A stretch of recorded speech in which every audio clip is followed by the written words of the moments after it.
ইন্নাল হামদুলিল্লাহ ওয়াসসালাতু ওয়াসসালামু আলা রাসূলিল্লাহ আম্মা বাদ। আজকের পৃথিবীর দিকে লক্ষ্য করলে দেখা যায় মানুষের ভেতর থেকে ভয়, লজ্জা, বিবেক এসব কিছু ধীরে ধীরে হারিয়ে যাচ্ছে। খুন, হত্যা, ধর্ষণ এসব এখন আর মানুষকে তেমনভাবে নাড়া দেয় না। কিছুদিন আগেও যেসব ঘটনা শুনলে মানুষ শিউরে উঠত, আজ সেগুলোই যেন প্রতিদিনের খবর হয়ে উঠেছে। আর সবচেয়ে ভয়ঙ্কর বিষয় হলো মানুষ এখন অন্যায়ের পক্ষে সুর মিলিয়ে কথা বলতেও দ্বিতীয়বারও ভাবছে না। কিন্তু আপনি কি ভেবে দেখেছেন, রাসূলুল্লাহ সাল্লাল্লাহু আলাইহি ওয়াসাল্লাম আমাদের 1400 বছর আগেই এই সময়ের কথা স্পষ্টভাবে বলে গিয়েছেন। তিনি বলেছেন, কিয়ামতের আগে হারজ বেড়ে যাবে। সাহাবারা জিজ্ঞাসা করলেন, হারজ কি ইয়া রাসূলুল্লাহ? তিনি বললেন, খুন, হত্যা।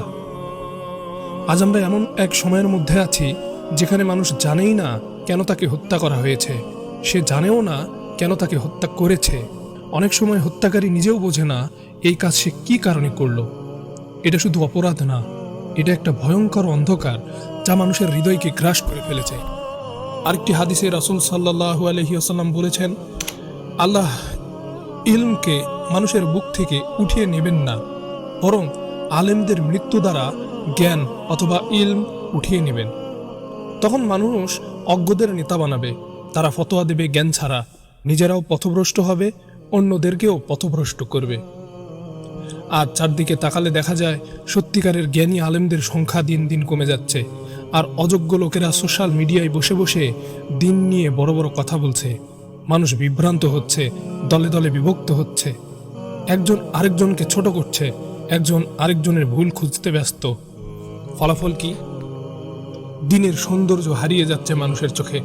রাসূল সাল্লাল্লাহু আলাইহি ওয়াসাল্লাম আরও বলেছেন, যখন আমানত নষ্ট হয়ে যাবে তখন কিয়ামত সংঘটিত হবে। আপনারা বলেন তো, আজ আমানত বলতে কি আছে? মানুষের টাকা, মানুষের অধিকার সব লুটপাট হয়ে যাচ্ছে। চাঁদাবাজি, ঘুষ, দুর্নীতি এসব যেন সমাজের অংশ হয়ে গিয়েছে।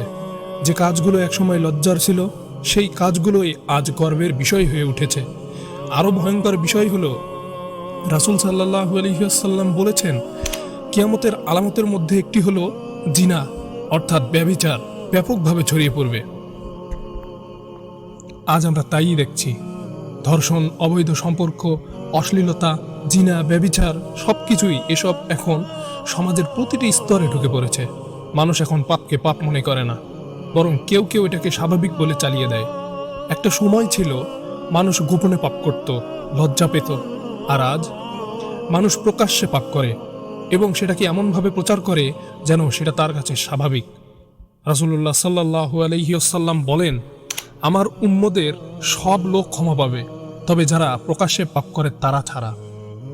আজ সোশ্যাল মিডিয়া খুললেই দেখা যায় মানুষ নিজের পাপ নিজেই প্রকাশ করছে। এটা শুধু পাপই না, এটা আল্লাহর বিরুদ্ধে এক ধরনের চ্যালেঞ্জ। আরেকটি গভীর হাদিসে রাসূল সাল্লাল্লাহু আলাইহি ওয়াসাল্লাম বলেন, একটা সময় আসবে যখন মানুষের দিন ধরে রাখা জ্বলন্ত কয়লা ধরে রাখার মতো কঠিন হয়ে যাবে।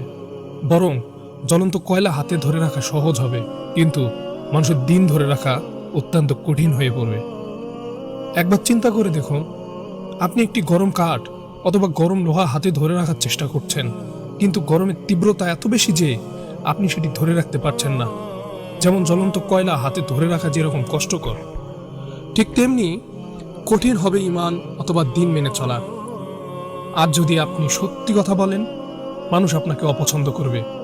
আজ যদি আপনি হারাম থেকে বাঁচতে চান, মানুষ আপনাকে পিছিয়ে পড়া বলবে।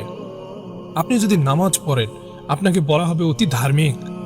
এই সমাজে ভালো মানুষ হওয়াটাই যেন অপরাধ হয়ে যাচ্ছে। আরেকটি গুরুত্বপূর্ণ বিষয়ে রাসূল সাল্লাল্লাহু আলাইহি ওয়াসাল্লাম বলেন, মানুষের মধ্যে এমন এক সময় আসবে যখন সত্যবাদীকে মিথ্যাবাদী বলা হবে, আর মিথ্যাবাদীকে সত্যবাদী বলা হবে। আজ কি আমরা তাই দেখছি না? যে সত্য কথা বলে তাকে মানুষ অপছন্দ করে, আর যে মিথ্যা কথা বলে, ধোঁকা দেয়, মানুষকে অন্যায়ভাবে প্রতারিত করে, সে সমাজে জনপ্রিয় হয়ে যায়। এই উল্টো দুনিয়া, এটাই কিয়ামতের আলামত। এখন প্রশ্ন হলো, এই সব আলামত দেখে আমাদের কি করা উচিত? আমরা কি শুধু বসে বসে দেখব, নাকি নিজের জীবনটা ঠিক করার চেষ্টা করব? মনে রাখবেন, এ দুনিয়া চিরস্থায়ী না। একদিন আমাদের সবাইকে চলে যেতে হবে কবরের অন্ধকারে, আমাদের মাঝে থাকবে না টাকা, না থাকবে ক্ষমতা, আর না থাকবে পরিচিতি, থাকবে শুধু আমাদের আমল। আজ আপনি যা করছেন সবকিছু হিসাব করা হবে।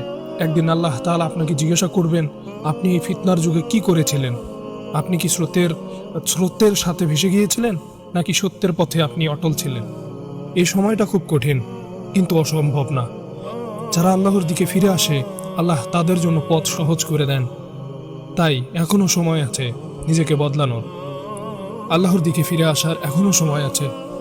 নামাজ ঠিক করুন, হারাম থেকে দূরে থাকুন, সত্য কথা বলুন এবং দিনকে আঁকড়ে ধরুন। কারণ খুব শিগগিরই এমন সময় আসবে যখন মানুষ ফিরে আসতে চাইবে কিন্তু আর সুযোগ পাবে না। তখন আফসোস ছাড়া কিছুই থাকবে না। আর আপনি সিদ্ধান্ত নিন আজই, আপনি কোন দলে থাকবেন। সেই দলের মধ্যে যারা দুনিয়ার পেছনে ছুটে গিয়ে নিজের সবকিছু হারিয়ে ফেলেছে, নাকি সেই দলের মধ্যে যারা কষ্ট সহ্য করে হলেও সত্যের পথে টিকেছিল।